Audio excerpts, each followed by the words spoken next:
Olá pessoal, tudo bem com vocês? Aqui é o professor Roberto Barbosa, formador de educação física. Vamos para mais uma aula de luta marajoara? É, sétimo ano. Hoje o tema é luta marajoara. Então a luta marajoara é uma luta tradicionalmente oriunda da ilha do Marajó ou do arquipélago do Marajó. Então aquelas pequenas ilhas ali do norte do Pará, elas criaram uma luta com a identidade daquele local.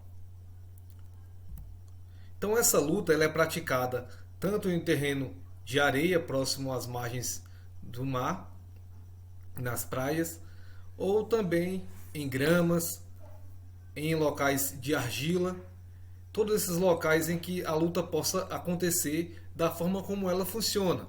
Essa luta ela funciona com o intuito principal, ou seja, com o objetivo principal de derrubar o adversário com as costas no chão. Ela também já foi chamada de agarrada, derrubada, cabeçada e lambuzada, e se instituiu que depois, por conta da tradição da Ilha do Marajó, ela se estabeleceria como uma luta marajoara.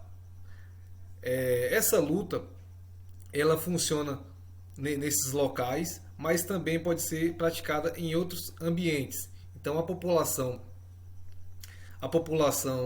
da Ilha do Marajó, sejam crianças, adolescentes ou adultos de ambos os sexos, elas praticam essas atividades com base no que aconteceu nas suas origens.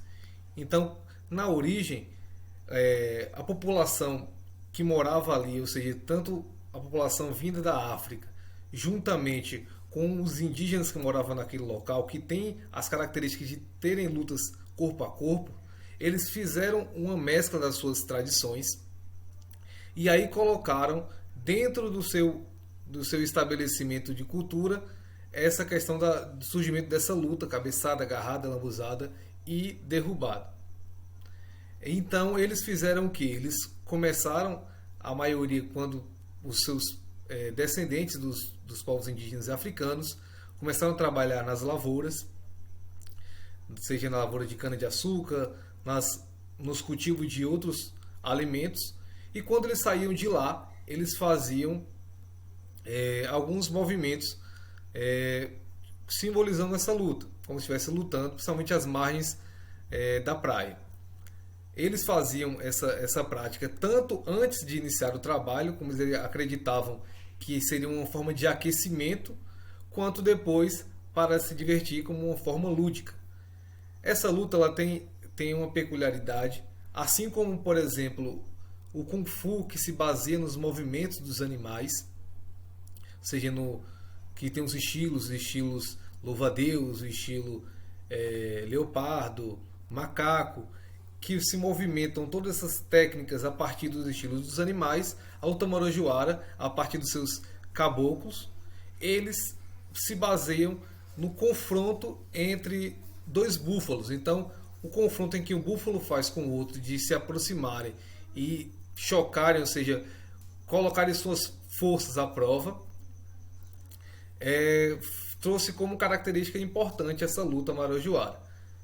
E é uma luta de bastante força em que os adversários eles têm que ter a força superior à do seu oponente para derrubá-lo e imobilizá-lo.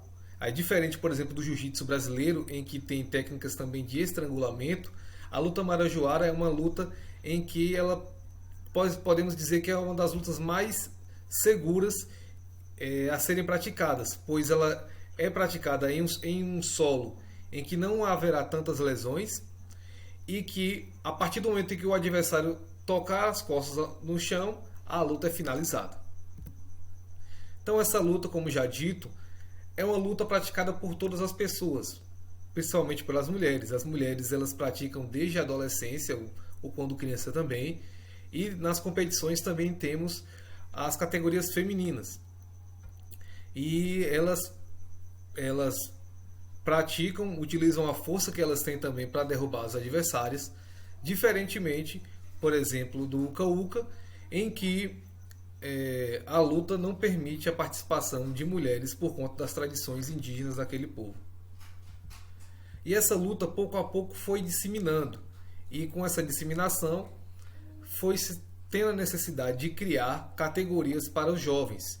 Então, os jovens, tanto jovens e crianças, tanto lutam num ambiente aberto, de forma lúdica, quanto a partir das últimas competições, estão tendo também categorias de adolescentes para que eles possam ser introduzidos neste ambiente da luta marajoara.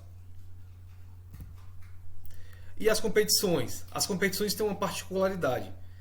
Elas iniciaram toda a sua tradição sem ter uma organização específica. Então os lutadores, eles entre si, entre as suas comunidades, ou até mesmo entre um acordo com os municípios, com os prefeitos, elas faziam as competições, mas sem esse caráter de ter oficialidade, ou seja, sem ser oficialização, perdão.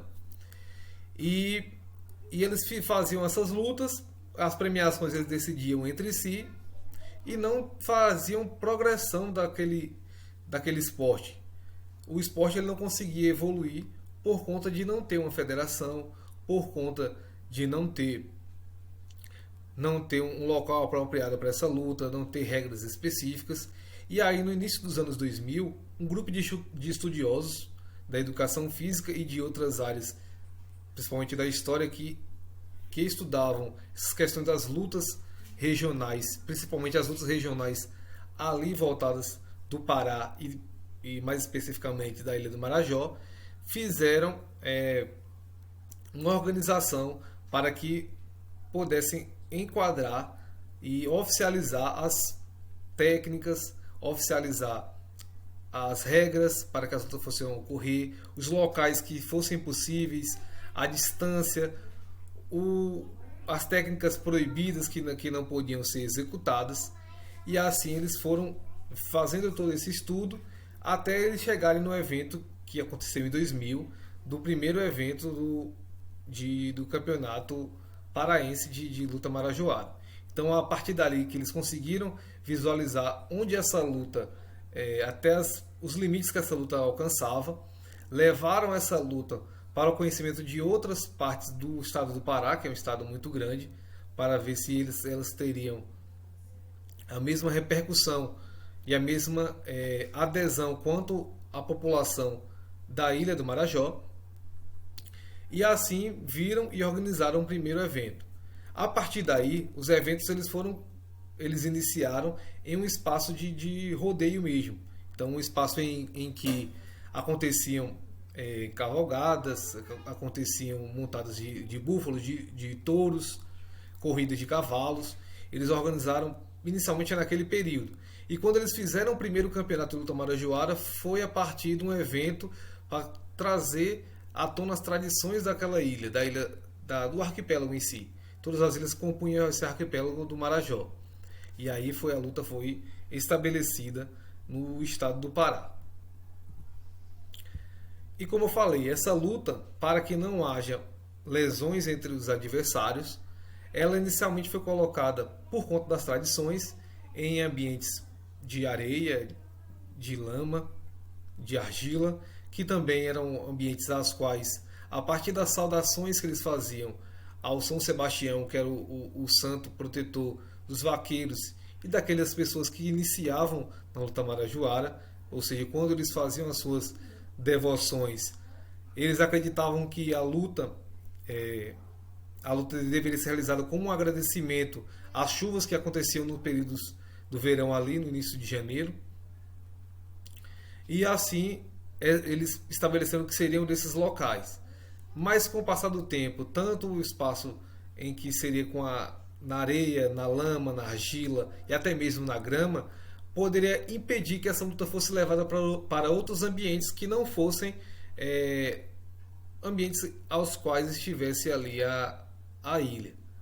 Então eles começaram a utilizar tatames, assim como outras modalidades, como até o jiu-jitsu mesmo, para que pudessem ser colocados em clubes, em ginásios, em outros espaços, para que a luta pudesse ser praticada também, não somente no estado do Pará, mas também em outras regiões do país. Certo? Então foi isso, pessoal. Eu agradeço a vocês. Nós vimos aí sobre a luta marajoara, vimos como ela tem essa origem do surgimento em relação aos povos africanos indígenas terem esse diálogo cultural e colocarem a observação de como os búfalos faziam os movimentos de fazer a cabeçada. Eles estabeleceram essa luta naquela região e foram difundindo pouco a pouco até a sua profissionalização a partir dos anos 2000, tá certo? Então agradeço a todos. Foi mais um conteúdo de educação física aqui com o 7º ano, tá certo? Muito obrigado, um abraço a todos.